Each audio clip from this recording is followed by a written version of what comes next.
Welcome back to the channel. I am here with Tonichi Acenas, an amazing designer and art director with agency background, working with Saatchi Saatchi and brands like Tim Hortons and Safeguard and other big brands, Toyota, other great brands. She's an amazing designer, and she reached out to me wanting a critique. This is brave for somebody to say, hey, you do portfolio critiques, and here we are. We decided to record it and jump in.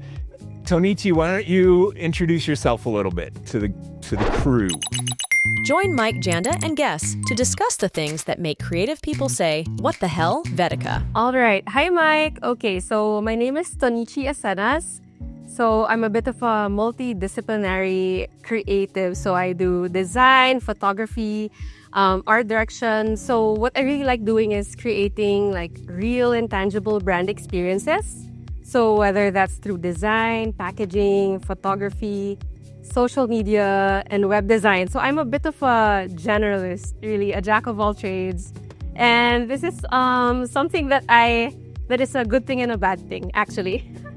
But it's just something I'm trying to embrace because, well, being creative means being super curious about, expressing different ways for that creative energy, Yeah. You think it's a good thing and a bad thing to be a jack of all trades? A little bit, because when I'm trying to, let's say, position myself, let's say, market myself to freelance clients, I feel like freelance clients would prefer a specialist. But then when I'm marketing myself to let's say, companies that I want to apply to, they tend to really like the generalists, even people who do web, video, social media, everything. Yeah. So it's a bit of a toss-up. Am I marketing myself to agencies or to freelance clients on the side?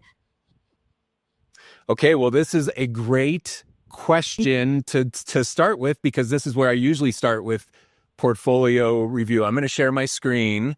All right. Let me go through some of the great things that you're doing that I love about your site. And I already told you your work is so great. For everybody who's tuning into this as a YouTube channel, I'm just going to click through some of her portfolio samples, which are all just awesome case studies with awesome work. Let's click on this Tim Horton one, which I love. This is a project you were an art director on, and a video commercial project. Let's go to another. Let's just click on. What's your favorite one? What's your most proud project? I'll click on that for our little intro spot. I would say the most comprehensive one is Gaia, the very, very first one. Yes, because that one was really from concept to completion. Yeah.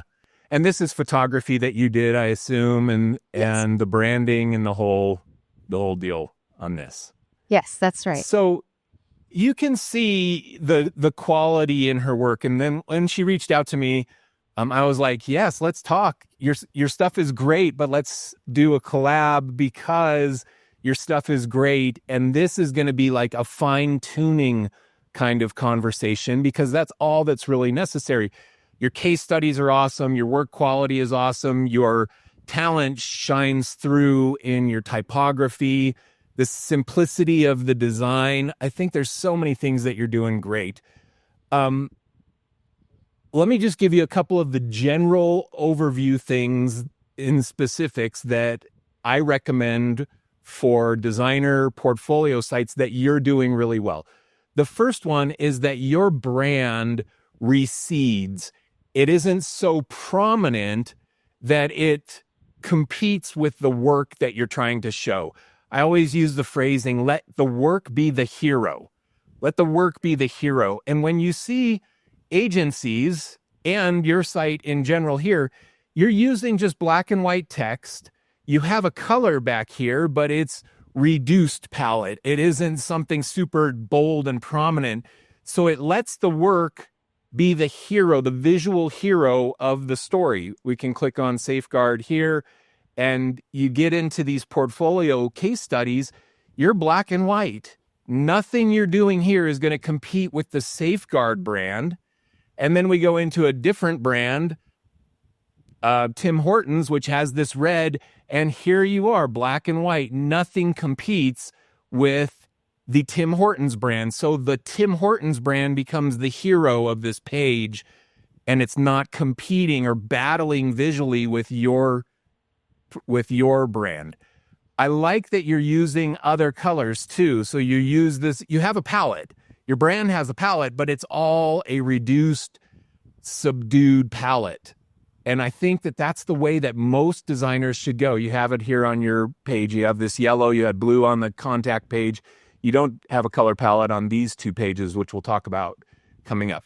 So I think that that's such an important thing. I battled this at my agency because my brand is yellow and black, and my agency brand was yellow and black.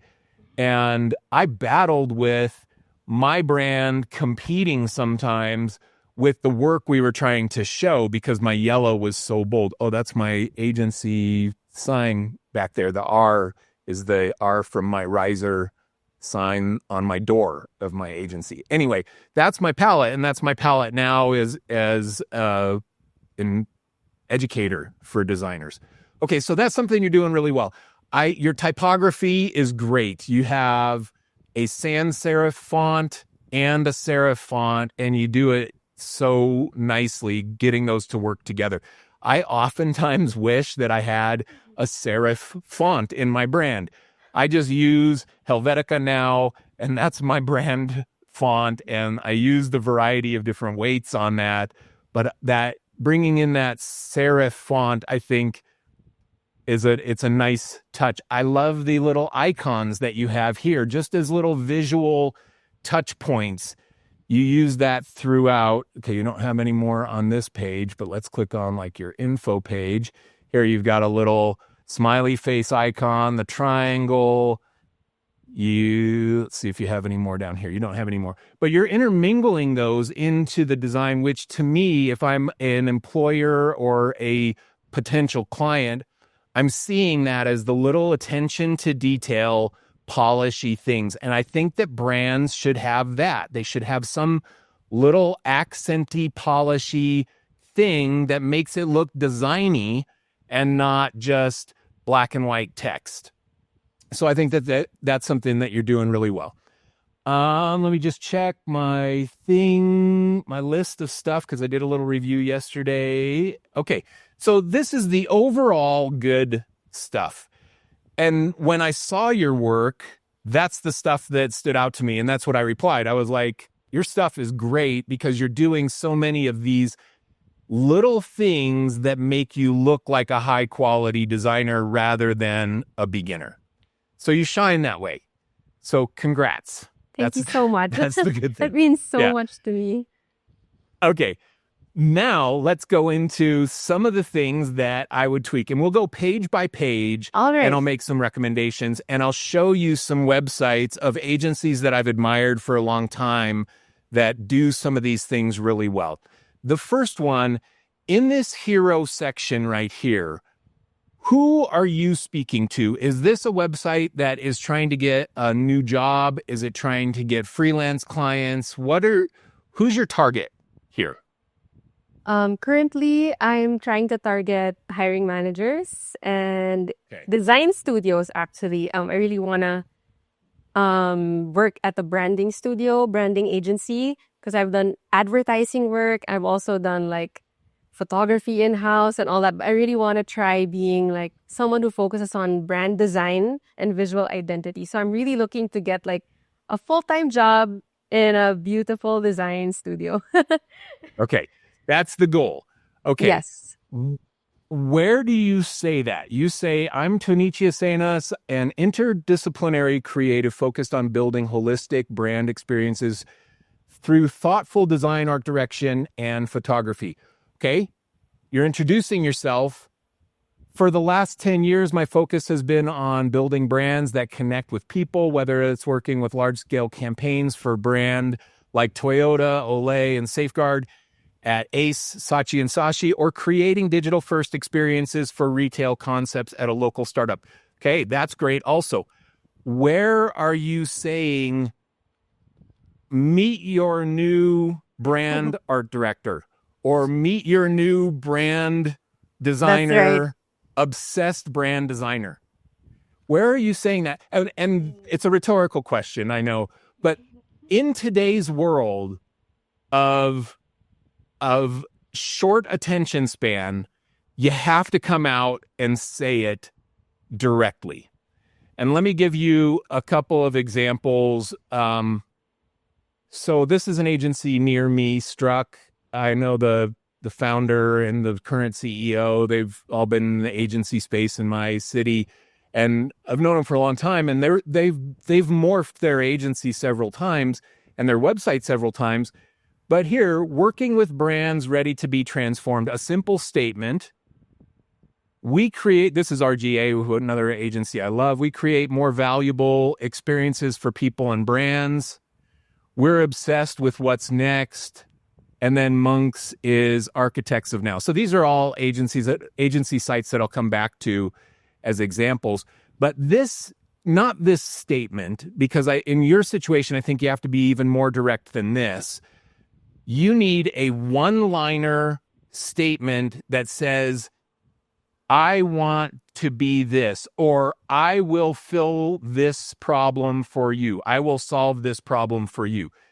And I like something like meet your new brand art director, or meet your new brand designer, or something, meet your new obsessed creative, your brand obsessed creative, something like that. So it doesn't even have to be art director or designer, because you may want it to be more broad, but you could call yourself a creative.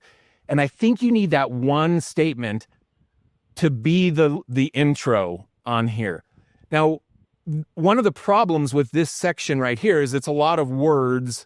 And aesthetically it looks beautiful. So aesthetically, I love it. But UX wise, let's make something a one statement and then have it be the primary read. And then the secondary read is the paragraph that's below it. So we look at Struck, working with brands ready to be transformed. You take a statement that's around that length, and you can see that it's kind of consistent across some of these amazing agencies that we look at. This is who they are. One statement, we get it down to 5 or 7 words that is the lead in on your site. And then put the paragraph below it. Okay.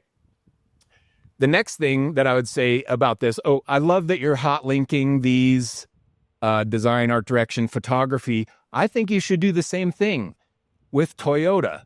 Give me the ability to click Toyota and go to the case study that you have for Toyota. And same thing with Olay and Safeguard. These are awesome brands. And when I see that sitting there, I want to click it just like I do art direction, brand, and photography. Okay, so link those. But here's the next rhetorical question on this hero section, because it's so important. What do you want somebody to do in this section of your site? What is the desired action? Scroll down. Scroll to the project section. Yeah. Okay. So make a button that has that desired action be there. And you could have that button say, view case studies, or check out my work, or something relating to that, and then anchor link that down the page so it automatically ratchets the page down. I do that on my site. Let me just show you my site really quick. Not that I did everything perfect on this site, but if my goal here in this hero section, I have my statement, and then I have my summary paragraph right here. Free resources. My goal on this, my goal action is I want to get them into my email list. So when they click free resources, it jumps them down the page to the free resources section where I can capture people from my site. So that's something that's missing in your hero section. What's the desired action? And let's give them a way to get there. Okay. Questions about that? None. Actually, yeah, I totally... Okay. Now I realize, I should have had something like that there. It's the landscaper's lawn. So all of this is the landscaper's lawn always needs to be mowed or cut. The the cleaning person, if it's their job, they go and everybody who they clean is immaculate, but their house is messy. That's the way it is for designers too. It's like we can't see sometimes our own little stuff. Yeah, we're because so we're so close to buried. it. These are things, yeah, you're so close to it. And for you, some of these things you would obviously do if you're designing a website for a client. You'd be like, okay, who's the target? And what do we want them to do right here? Those are like the standard design nuances that we take into consideration. But sometimes we forget that stuff on our own work. Okay. All right. So overall, super great. But I think those couple subtle little things will make a difference on here. Now we're scrolling down. This one, the select design work. I liked something that you said on here. So let me see. You've got select design work. Okay. You said on here, for the last 10 years, my focus has been on building brands that connect with people. I like this statement right here, building brands that connect with people. That's stronger right here than select design work. Use that text right here, building brands that connect with people.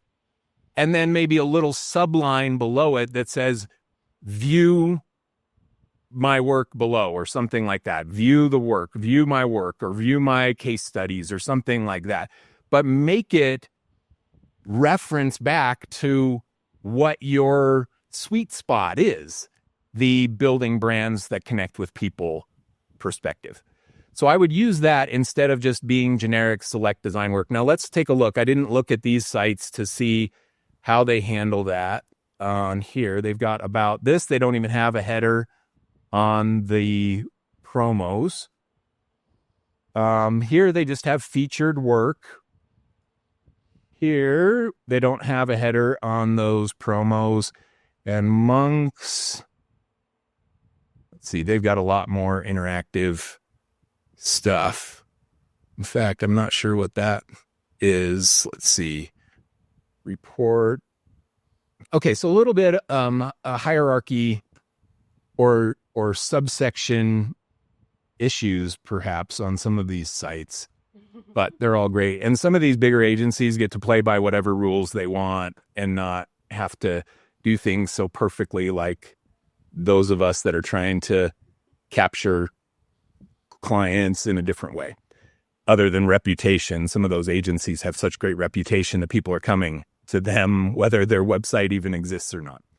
Okay, so that I would do as a lead in right here. I also think that you're using this serif font, this big, it looks so good down here as your text. And here, I think you got to bring that serif font in again right here. Okay. It's stronger than your sans serif font you're using here from a aesthetically pretty and interesting standpoint. And you're using the sans serif here as the sub sections. But look how great this looks right here. Big picture thinker, digital obsessed doer. It looks so good. I would use that font up above. Not at that size, but similar size to what you have, but use that font. Should this have a period on it? I would usually put a period on the end of this. I'll give you a little nugget, little nitpicky things like that too that sometimes we don't see. I love it. I can't stop myself from seeing some of that stuff. Okay. Now, let's talk about a couple of sections that are missing on this homepage for you. You're trying to land a freelance contract job or a full-time job at an agency. Those two things. So you want them to hire you as a team member that they can grow to love and trust and be friends with. But in here, you're not showing yourself as that great team member if they just scroll down this page. If we click info, you got this great photo of you. You've got a little text blob right there. You have about me. You have the info on here, but it's behind a click.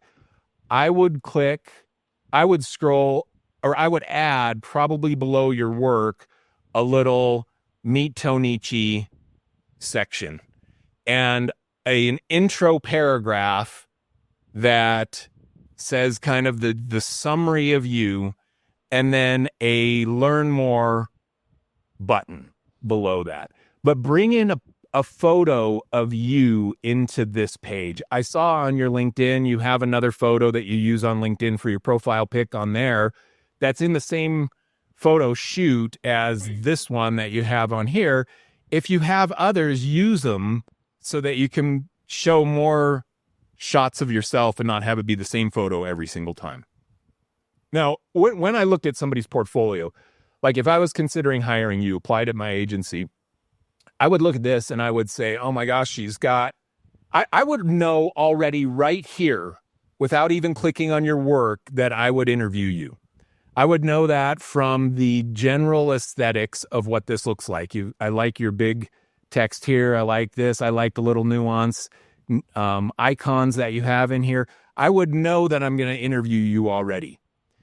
But I would scroll down and look for a picture of you. And if I didn't find it here, I would go and click on your about page, which you're calling info.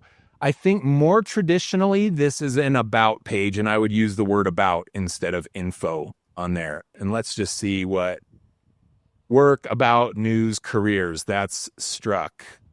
RGA, work, services, about us, careers, news, contact.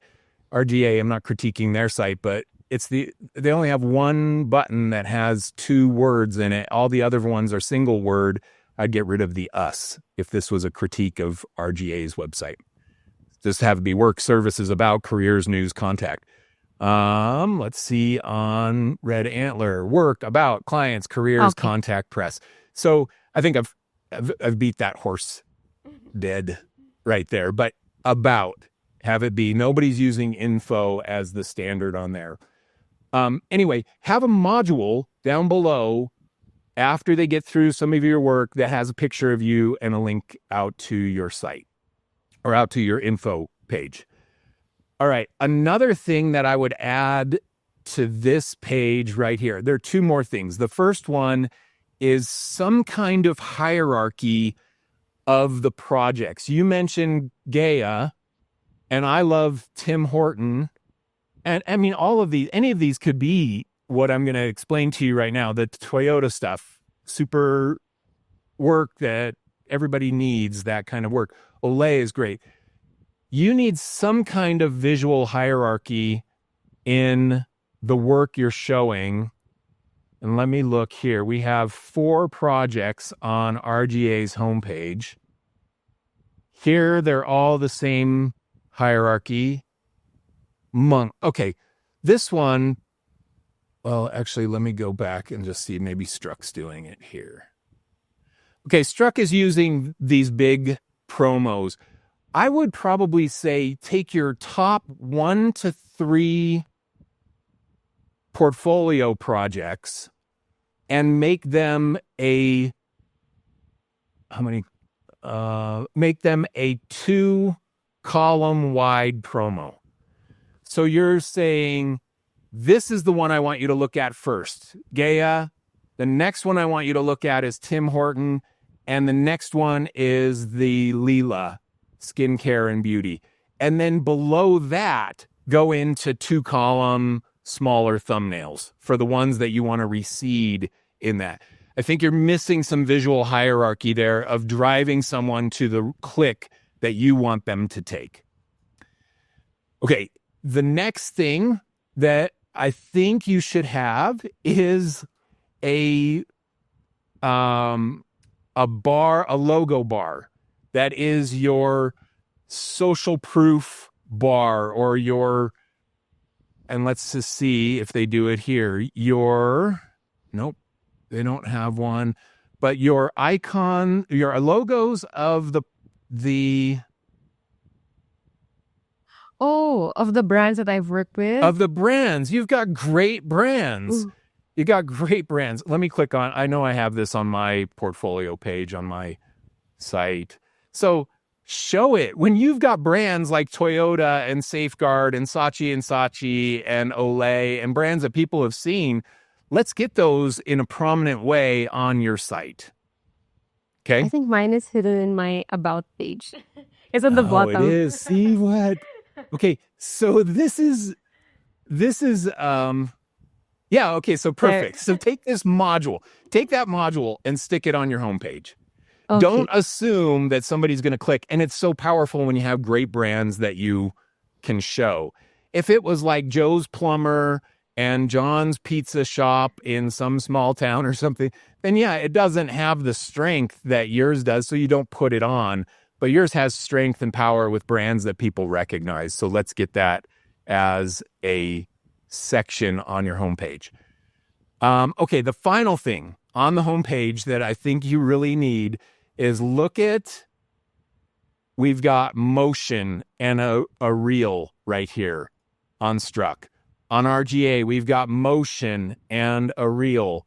On Red Antler, we've got motion just in their little pixel, whatever this is, gumball version of their Red Antler. On Monks, we've got motion and a reel in the background. On my portfolio page, which I don't market this at all, I just stuck it on there just as validation for my background. But I've got a little reel that I just threw together. It was just screenshots that I threw into a Premiere template or an After Effects template that just cycles through projects and work, because all this is just saying validation that I've actually done the things that I talk about doing, and I've actually worked with the brands that I talk about having worked with. Here's proof, my portfolio. And then below this, you can see I go into the little thumbnails of projects like what we're talking about for yours. So some kind of thing. It does not have to be crazy. It doesn't have to be some get out After Effects and spend 3 weeks working on some sizzle reel thing. If you look at this is largely a slideshow. It's just jump cuts from one thing to the next. If you look at this, like this, you could just find a template in. See, this is just, you could find templates for this stuff on Envato Elements and easily cut together some little sizzle reel of your work that auto plays like this on until click, and then it could play with the music in the background or something. But I think that that's something that's missing here. You're missing that kind of energy. Okay. Questions about question. this? Yes, Yes. I do have one question. You mentioned that if it were you would rate Gaia as the first, then Tim Hortons, and then Lila. Although I did put the advertising work a little bit at the bottom because I feel like I want to prioritize more branding than, let's say, marketing. But then I also felt like I had to put my work for those brands there because I'm saying that I have worked with those brands. So of course I have to put my work with them. So I can't just say I work with them and then I don't actually put my work on there. But I really Right. actually wanted to prioritize like the branding because these are established brands. Of course, in ad agencies, you're working largely with super established brands already. So you're not building anything, any new visual identity. You're following pre-existing brand guidelines, So I think I put the branding projects up top, even though they're not probably as impressive. But what do you think? I think people don't do that analysis. They want to be wowed. If a hiring manager wants to be wowed, and if it were me, I would probably take Tim Horton and make this the first one. And then I'd probably take Olay and make this the second one because this looks great and it's a brand that I know. And then I'd probably take Safeguard and make this the third one. And I know that it's not necessarily the stuff that you want to do most, but it's the brands that you want to show off. So question for you, and the work looks just as good as the Gaia brand. What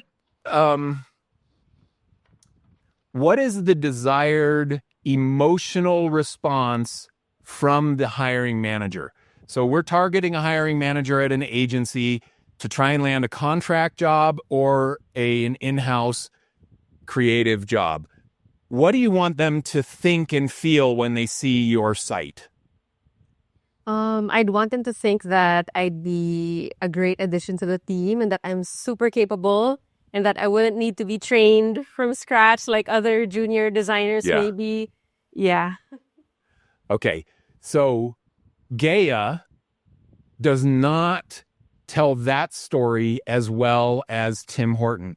Tim Horton and Safeguard and Olay and Toyota says, I've been trusted to work on mega brands at agencies in my past.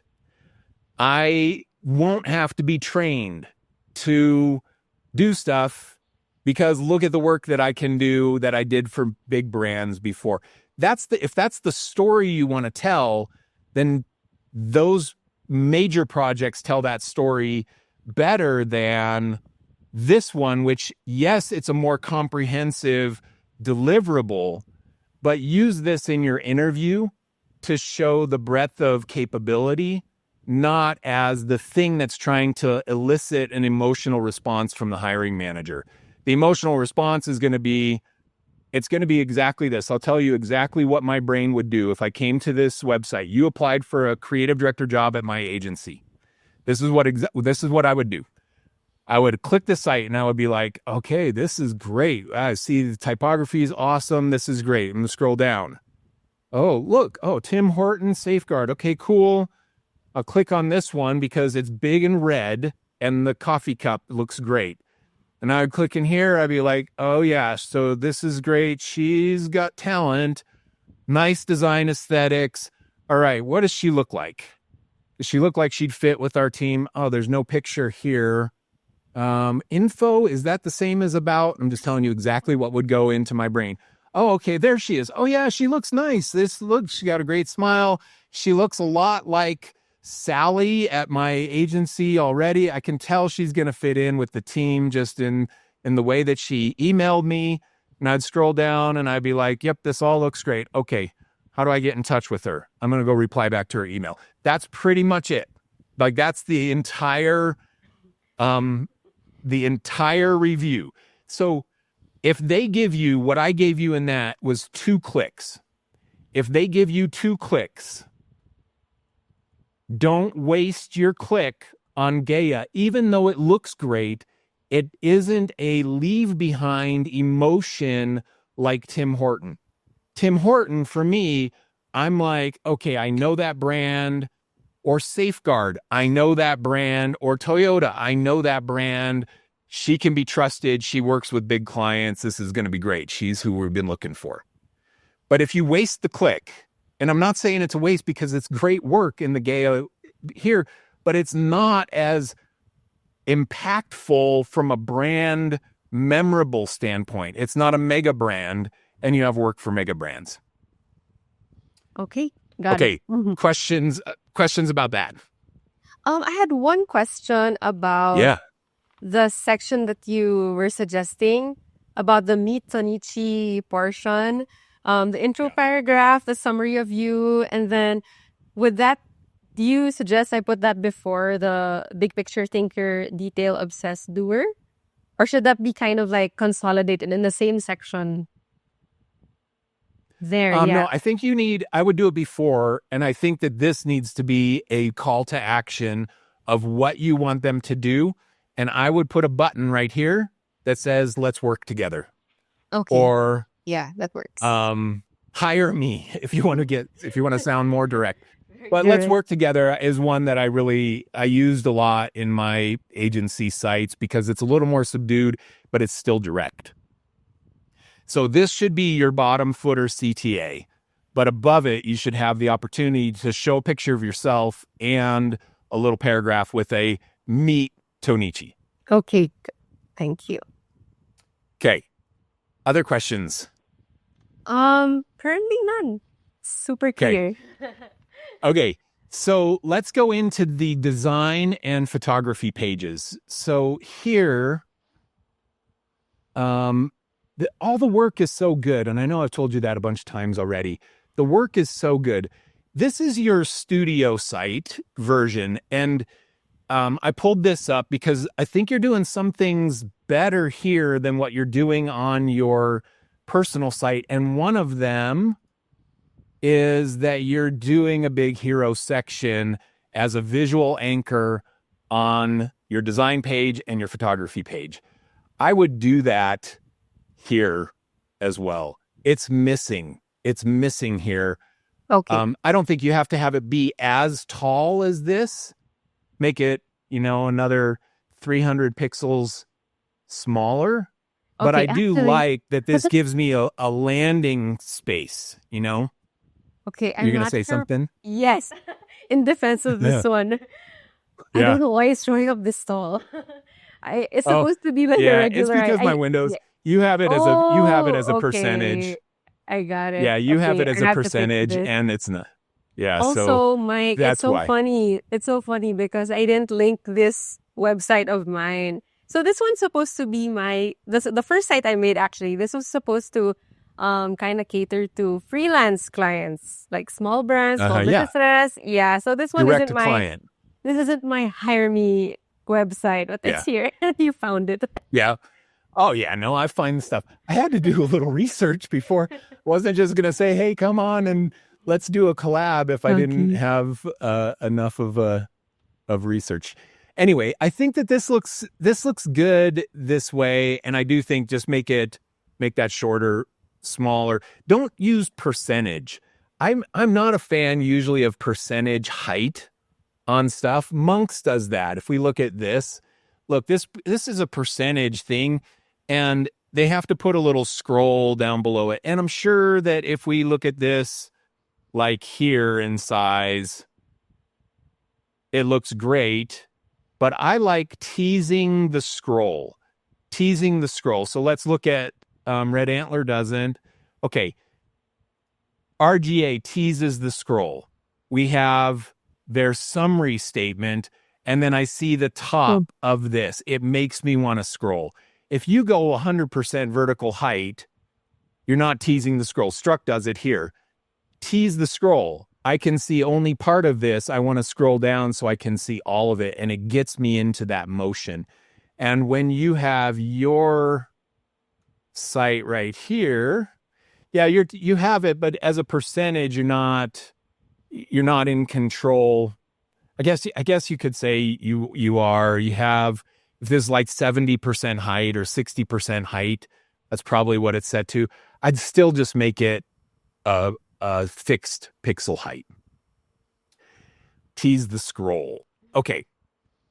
All right, so we're going to go back to this. So I like that as here. By the way, I saw on your design page and your photography page, here you're using the serif font, and here you're using the sans serif font, all caps. Oh, So you're treating those a little differently. That's yes, just, that's right. I'm sure you were like, I like it this way, and then you changed it and forgot to change the other or something. And this how that stuff goes. But I noticed that. But if you look at your OK Good Studio, it is so, this is stronger than this, your header section, and it gives you the ability to bring in this little icon thing and stuff again. I think that's good.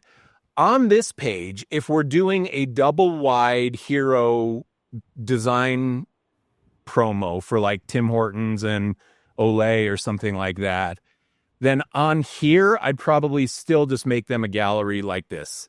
Don't make them, you can create the hierarchy by putting the ones you want them to click up top, and then have the ones that you don't care as much about the click down below. And to speak to that, one concept like this right here is, of the projects, the least interesting, least clickable to me. As a case study, it looks good. This looks nice. You did a good job as a case study. But one concept global, I don't know this business, this brand isn't recognizable to me at all. And you have it as a higher priority than Tim Hortons, Safeguard, Olay, and Toyota. It's not. That's not where it deserves.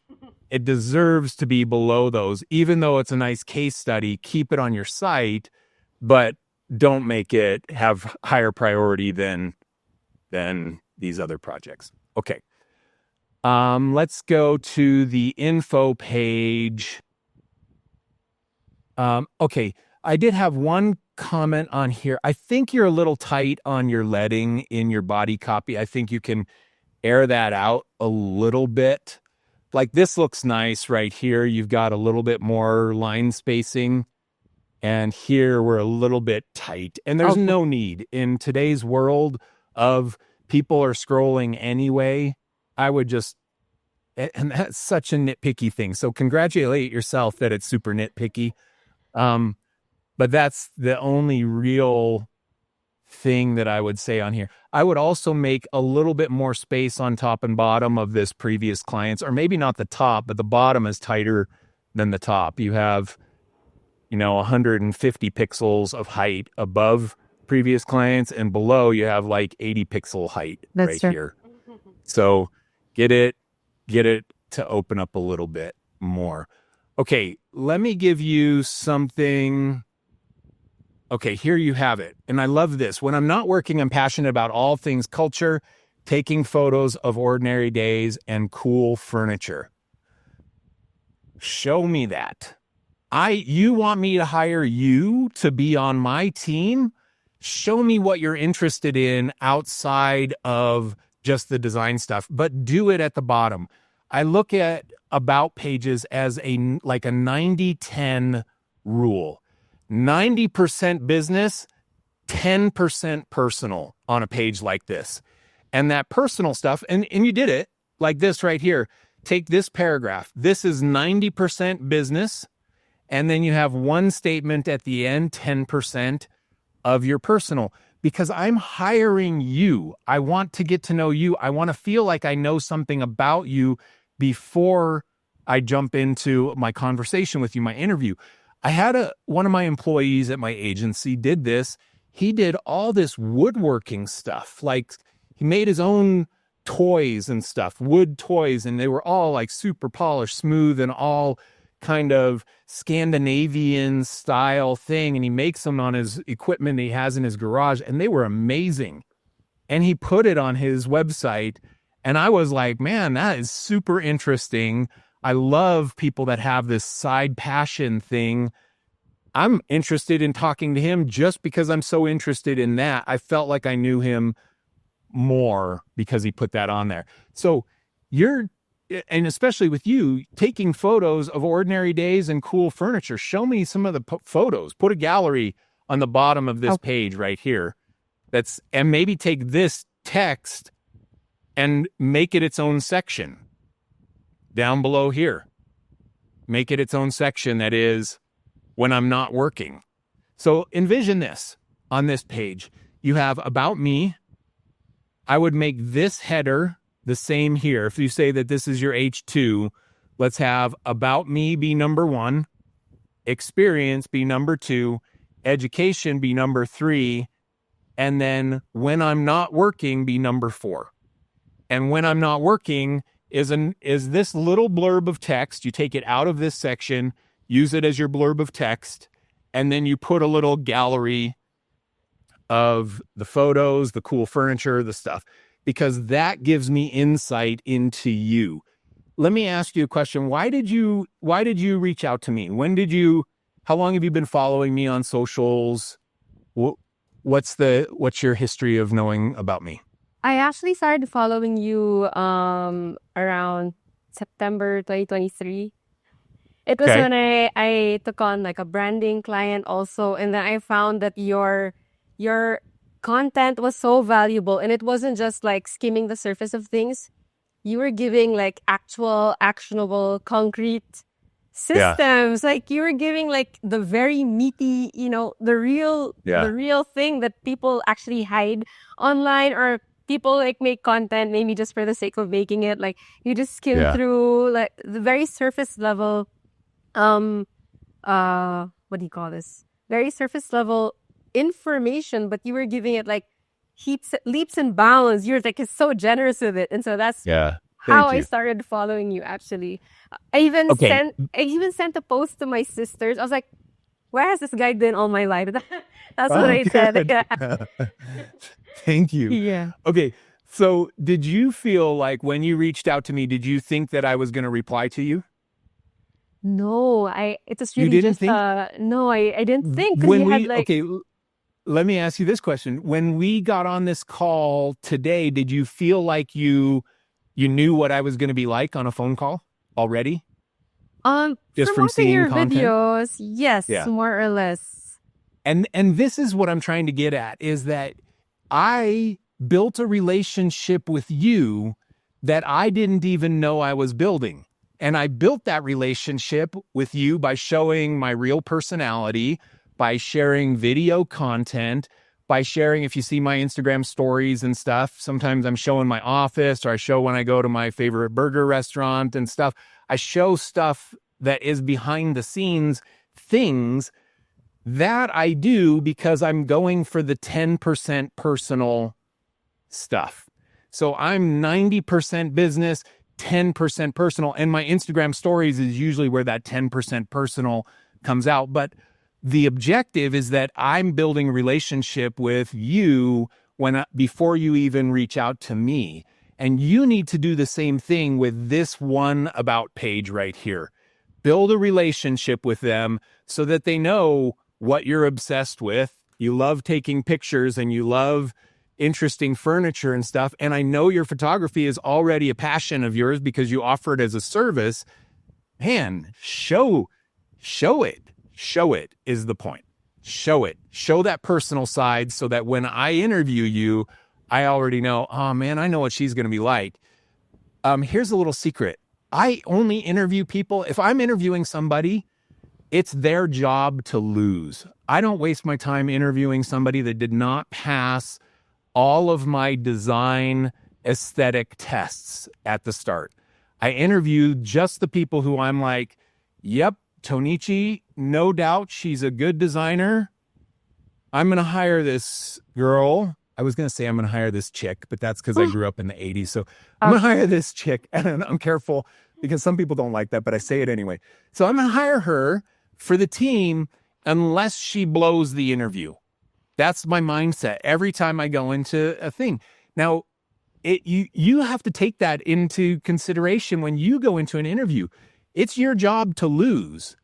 So go in there and build that personal connection with them as much as you can before the interview even happens. And then you pass the interview by being yourself and being personable and showing work that is applicable to the problems that they have. And then you're going to get a job offer from that. Okay. Questions about anything else so far? And I got a couple more things to share. So far so good. Okay. Okay, so let's go to the contact page. This page right here does not need to be a page. You're burying a desired email behind a click on a button and then a click in here. The other thing, and let me just show you. I'll show you on this page on your OK Good Studio. This is great. Here you're doing it great. The other one, you're not. So just make this be your contact page. And I love the friends GIF on there. I love that, the energy of that. I have this on one of my pages somewhere on my site. Anyway, but I love that. I love that bringing in something. This gives me a personality taste of what you're like. And your current site does not. So do this kind of thing. And make the page have a reason to exist. And in here, you do it with a form. And if they don't want to do the form, you have the email and Instagram. You could put the LinkedIn below this on your site. By the way, this isn't clickable. This should be clickable. Oh, Both that's of these right, should yeah. be, yeah, both of those should be clickable. So just do that on this page, the exact same kind of style and format. It's better. What you're doing on OK Good Studio is better than what you're doing here. Now, the next thing here is visual hierarchy. What do you want them to do right here? Do you want them to, what's your primary desire? Do you want them to reach out on LinkedIn or do you want them to reach out via email? wherever they're more comfortable with. Okay. Two buttons? Two buttons? No, two No? buttons is bad UX. One choice. You So choose. And email, for I me, my guess. recommendation would be email. Get them to email you. Everybody has email. Not everybody uses LinkedIn. So get them to email you and have that be your button right here. And then have LinkedIn as a secondary read, or LinkedIn DM, Instagram DM, and Behance DM, and you link to those things or something like that if you want to have 3 down below, but make those recede in prominence. Okay, one button, one desired action. That's what we want. One desired action. Here, you have it. What is your desired action here? It's for me to fill out this form. That's your desired action. And you have a secondary action of these 2 links right here if they clicked. Does that make sense? Yes. The one button. Okay. Oh, by the way, this email down here in the footer doesn't click either on that one. You see if you have an email in your footer here. Okay. Work info, LinkedIn, email. Okay, yeah, you got an email there. Okay. All right. So that is that page. Let me see. Okay. Let's talk about this. You have a disappearing nav. You scroll and poof, it's gone. The nav is gone. What do I do if I get to here and I want to talk with you? I'm like sold. Oh, Tim Hortons. Yeah, she's our person. And I have to scroll all the way down to the bottom because there's no other CTA intermingled throughout the page as you go down. And that's a good UX principle, is consider the person's flow down your page. Right here, my goal, your goal, is to get me to scroll. Okay, good. Let's do that. We can do that by teasing the video that shows up halfway down, and that will make me want to scroll. But under the video, what is the desired action? You want me to click? You want me to contact you? Like, what if I'm sold under the video? I want to be able to get in touch with you and my nav is gone. I don't have nav on top and bottom. I would recommend a sticky nav like Struck. We got a sticky nav on top. Nice. Now I can contact them at any time. And what's their desired action? They have it right next to their logo. Struck, contact us. That's good UX. There's no question what they want you to do as you scroll down the thing. And if I get to here, Alta Bank, I'm like, okay, this is awesome. Click contact. Now I'm into their contact form. Or that could just jump to your email if you don't want to do a contact form. Let's look at this. RGA sticky nav. Red Antler makes their nav disappear, but as I scroll up, it shows back up. I forget what they call this, but I've done that on sites before too. So I'm scrolling, but as soon as I'm like, I want to talk to them. Now I scroll up and the nav shows back up. And let's see what Monks does. Monks, same thing as Red Antler. As soon as I scroll up, my nav comes back. And I'm okay with that if you want to hide it. I prefer it like this. I think Struck does the strongest job of all of those right here. Struck, contact us, and I know I can do that from anywhere on this page. I can hit that and get in touch with them. So that's one way to do it. Another way is to intermingle call to actions throughout the page. And I know that my site isn't the same target as yours or purpose, but as I'm scrolling down, actually, I'm going to give you my community page. Let me click on this. So here's my community page. And as you're scrolling down, I have a call to action here. Join the community. One call to action, clear desired action that I want them to take. As I'm scrolling down, they get to here and they're like, okay, this looks like what I'm looking for. Oh, join the community, call to action.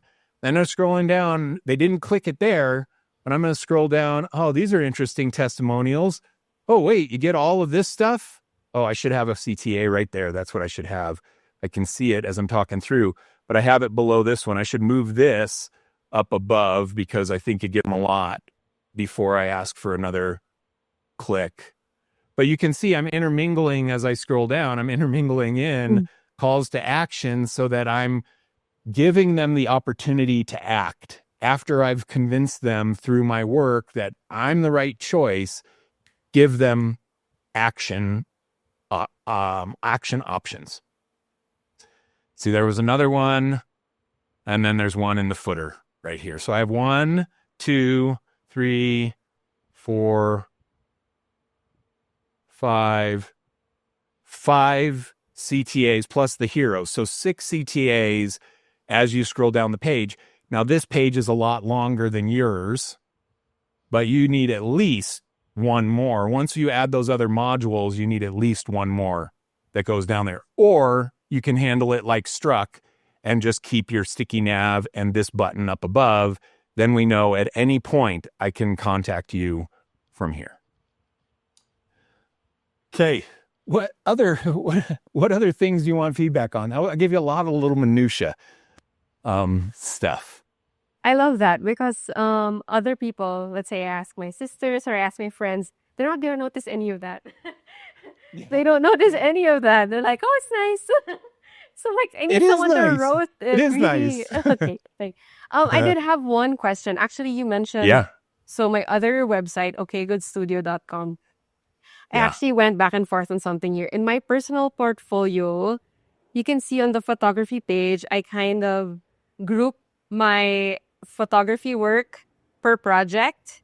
Whereas in Okay Good Studio, I kind of give like a bird's eye view and it's all like, you see a variety. So here, you can see that it's like per project or per set. And then on the other one, it's more like, here when you scroll, it's just I like love an this overview. module, by the way. Oh. Give me this module. Give me this module on your page. Give me this. Okay. Okay. So this okay. one, I used like a masonry style, which kind of just shows Yeah. the variety. Yeah, so I'm not sure which one works better. So I just kind of implemented one on the other and then one on the other because I couldn't decide. Okay, so you will use this page more than any client uses this page. And the way that you'll use this page is in your interview with someone, they will say, "Oh man, Tonichi, yeah, your work's great. Do you have any like product photography?" And you'll say, "Oh yeah, I've done a lot of product photography for Olay and whatever. Here." And you can just jump right to this section and say, "Here's my product photography."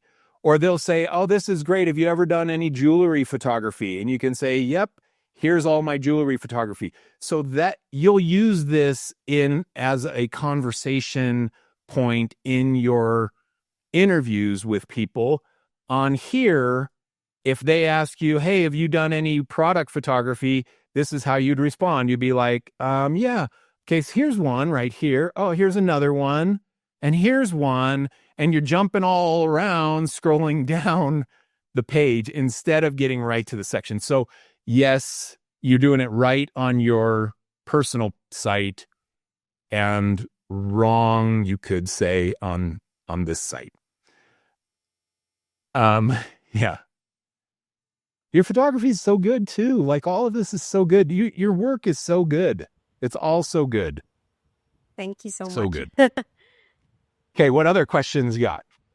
Well, I would say, like, back to the whole generalist versus specialist sort of conundrum that I have. So, like, what merit is there for like jack of all trades type folk when all of the internet gurus are saying that we're supposed to niche down, niche even further? If you're a designer, design isn't even a niche. You're supposed to like narrow it down even further. I'm a designer for small businesses, beauty brands only, something like that. Or I photograph real estate properties. You know, it's so specific. But then for me, you know, honestly, Mike, I also even do web design sometimes. So it's not even here. Yeah. I'm only choosing between like design and photography right now. But even then, I can't like narrow it down further. So like, what's your take on that? Like niche I down or got so much stay? to say about that.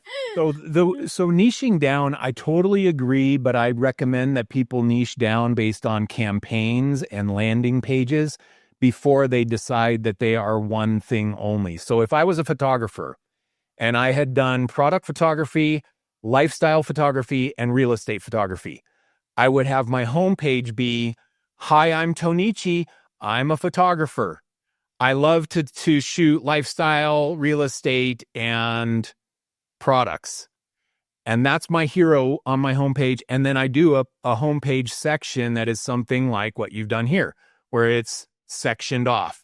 Now, if I'm talking to a real estate person, I would only open up my real estate photography landing page. And that landing page is, "Hi, I'm Tonichi.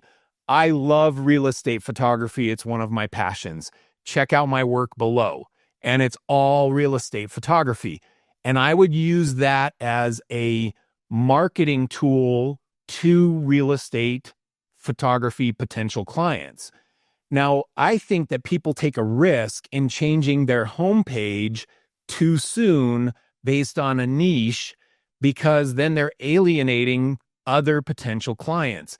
But yes, on your landing pages, make landing pages that are specific to niches like that, because then you can speak directly to the pain points, problems, position yourself as the expert to that specific client. So that's my opinion. Oh, and then when you start getting so much real estate photography that you're like, "Man, I love real estate photography. This is it for me. This is it. I'm making enough money on real estate photography. 80% of my revenue is real estate photography. That's what's coming to me. My referrals are coming. My business is booming on real estate photography." You know what? It's time.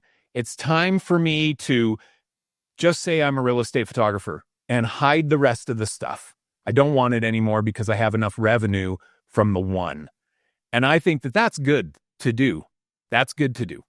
Okay.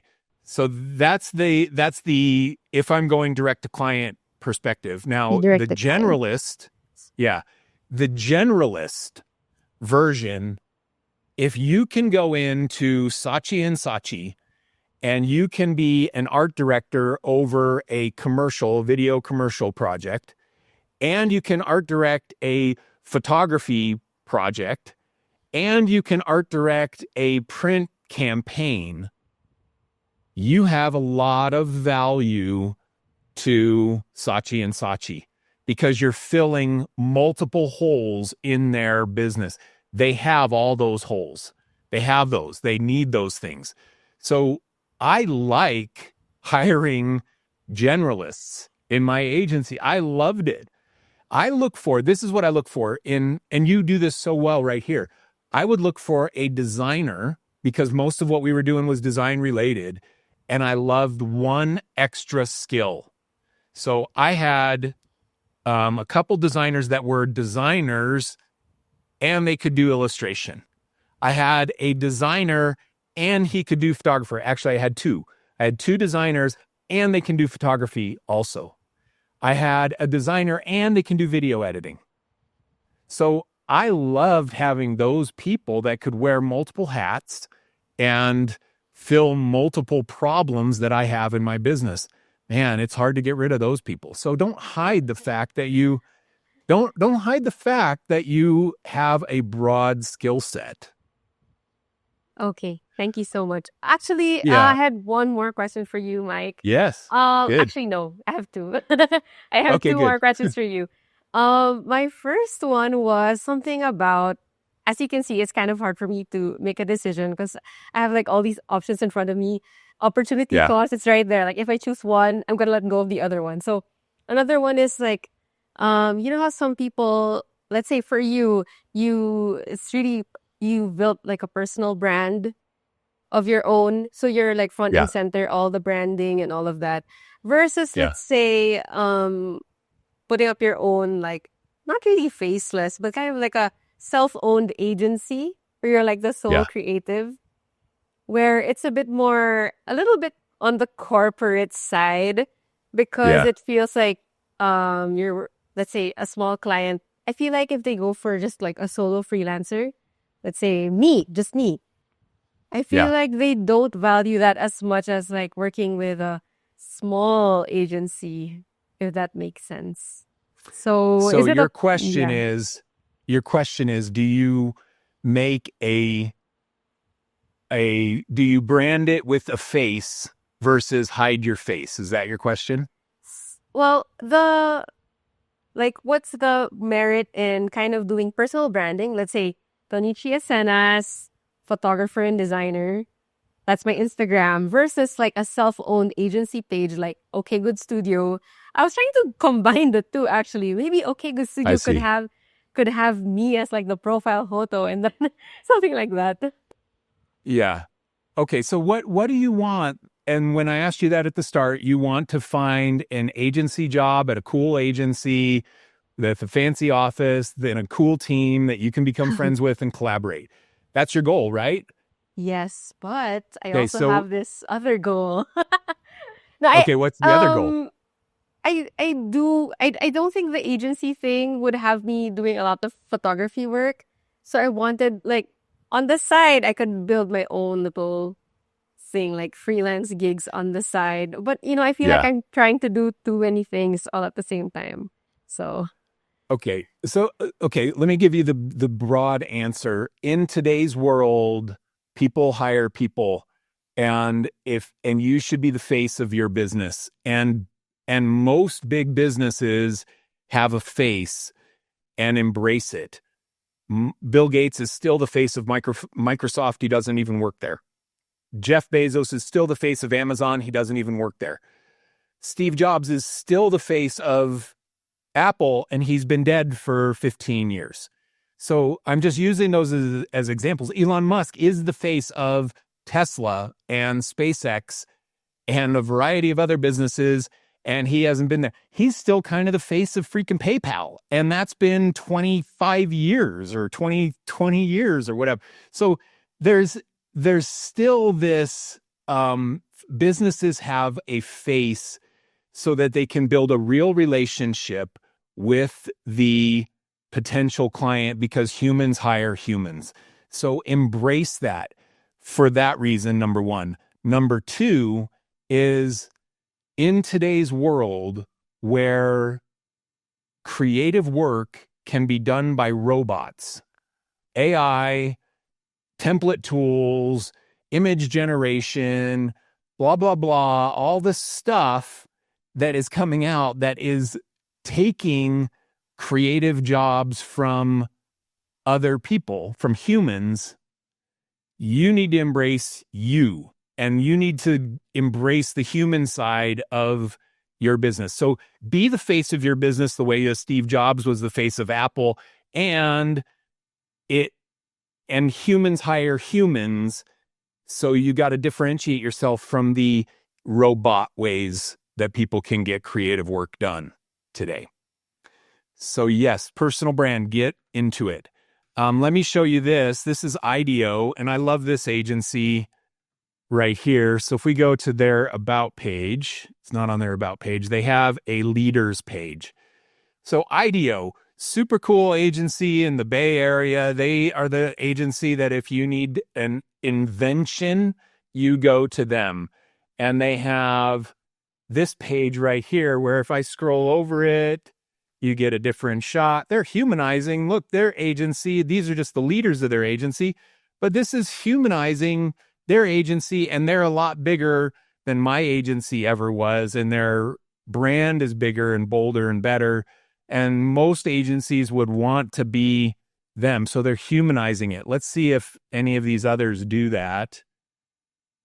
Scrolling down. Okay, good. We got it here. We've got Red Antler, humanizing. Humanize your brand. Don't hide that on your thing. If it's good enough for Red Antler and good enough for IDEO, it's good enough for Tonichi at OK Good Studios. Here, we've got it again. RGA. This agency's been around since like 1975 or something. And they've got their global leadership team right here. So embrace it. Humans hire humans. Don't hide being the human. Let me see what you do here. The studio. You do it. Okay, so you got it here. Okay. Well, if you were to start your creative career again, like what would be something that you would do differently this time around? For me, one of my biggest mistakes was that I didn't hire fast enough. I should have hired people in the first 6 months of my business because I had the revenue for it. I was afraid of growth. I was afraid to scale. My agency wanted to grow and I resisted the growth until I finally started hiring people, and then it started to explode and become what it became. So that would be one of the things that I would do differently. Outside of that, I would do most of what I did the same. I was relationship driven. I made personal relationships with my clients. I genuinely cared about the success of the work and the success of my client in the way they're perceived in their business. I cared about that stuff. So I think that was one of the things that I did that was a strong suit that created most of the growth that I had through referrals. So that's what I would do. I got broader over time. When I started, it was mostly digital, web design related, web design and online games, because that was what my history was the first few years, or the last few years before I started my agency. I got broader over time. I didn't niche down tighter. I got broader. And when people go to an agency, this is something to consider. When people go to an agency that you want to work at, they go to an agency with a variety of problems. They have multiple problems. They need branding, they need video, they need commercials, they need social media, they need web design, they need all the stuff. And the agency wants to handle all that stuff. So there's a nod to being the person that can wear all those hats and support clients in a broad way, because that's what they're going to an agency for. And I think I did that right in my agency by broadening my offer over time, becoming bigger, because my clients a lot of times were forcing me. They'd be like, Mike, we love that website. Can you design some logos for this thing? I'd be like, yeah, let's do it. Can you do social media for us? Nobody had done social media. So we were like, yeah, let's do it. We're adding services as we go. Okay, it's really refreshing to hear that, you went broader and that has really worked out for you. And then that's something that you think is like something that you look for as the agency hiring someone. Because everything else on the internet says otherwise. They say jack of all trades, master of none, and all of that. I know, but you're the master of so many. That's the problem with that, is that it doesn't take into consideration that you can be the jack of all trades and master of a lot. And that's what I am. I can design logos, I can build websites, I can code, I can build online games, I can do brand strategy, I can do a lot of stuff, and I will do it better than most people because I've been doing it for so long. So being jack of all trades, master of none is bull crap in my life, because I'm jack of all trades and master of a lot of them.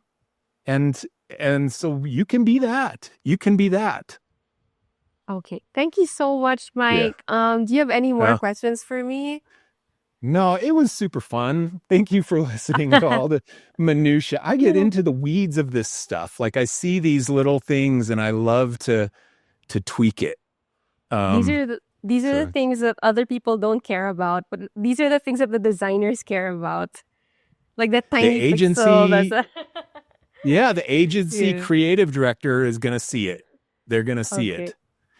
Yeah. Again, thank you so much for your time, Mike. I had you're welcome. I had no hope that it would even amount to anything. Like, I just shot my shot. When I woke up, good. Thank you so much. I really appreciate it. Not just for the value, like that what we did today, but what you do for all creatives out there. You're really upping the value of the work, especially in this era where, creatives are underselling themselves all the time. So thank you so much. Yeah. Oh, you're welcome. Thank you. Super good. Your work is so good, and you have all the potential in the world for sure. You're already realizing it. You're already working with big brands and big agencies. You've got the best is even more yet to come than what you've already had, and you're already leaps and bounds further than where a lot of people get in their whole career. So you're doing awesome. Doing awesome. Keep going. Thank you so much. Okay, thanks, Tonichi. We'll see ya. It was so fun to talk to you. Good night. It's You 12 too. midnight here. Oh boy, you go get to bed. No, it's Okay. fine. Like, I'm such a night owl, so this is a perfect time You for are. me. Okay, thank Okay. you. Have a great day. Thank you. Bye. See ya. Bye. See ya. Bye-bye.